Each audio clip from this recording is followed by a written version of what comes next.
গাজীপুরের জয়দেবপুর থানা পুলিশ গভীর রাতে অভিযান চালিয়ে গাজীপুর জেলা মহিলা আওয়ামী লীগের সাংগঠনিক সম্পাদক ও বাওয়ালগড় ইউনিয়নের সংরক্ষিত মহিলা মেম্বার শাহিদা আক্তার যশোদাকে আটক করেছে। থানা পুলিশ জানায়, মঙ্গলবার দিবাগত রাত 2টার দিকে গাজীপুরের উত্তর ছায়াবীথি এলাকার একটি ভাড়া বাসা থেকে অভিযান চালিয়ে তাকে আটক করা হয়েছে। আটককৃত যশোদা আক্তার গাজীপুর সদর উপজেলার ভবানীপুর এলাকার শান্তিচরণের কন্যা।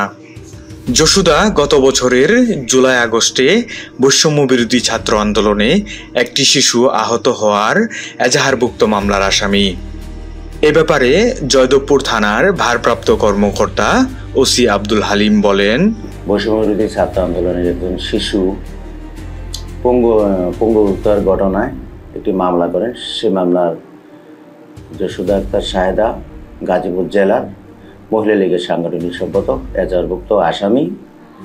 আমরা সম্প্রতি নারায়ণগঞ্জ জেলার আইবি রহমান গ্রেপ্তার হওয়ার পরবর্তীতে যশোদা আক্তার শাহেদা অর্থায়ন করে, যেহেতু একটি শিল্প জোন এলাকা, শিল্প জোনের গার্মেন্টস নারী কর্মীদেরকে গার্মেন্টসের কিছু ইস্যুকে সামনে রেখে অর্থায়ন করে তাদের মাঠে নামিয়ে রাজনৈতিকভাবে একটা চাঙ্গা হওয়ার জন্য অর্থায়ন করছিল। এবং গোপন সংবাদের ভিত্তিতে আজকে গাজীপুর মেট্রোপলিটনের উত্তর ছায়াবীথি এলাকা থেকে তাকে বৈষম্য বিরোধী ছাত্র আন্দোলনে তাকে আমরা মাননীয় সুযোগ্য পুলিশ সুপার মহোদয়ের নির্দেশক্রমে তাকে আমরা গ্রেপ্তার করে থানা হেফাজতে আনি।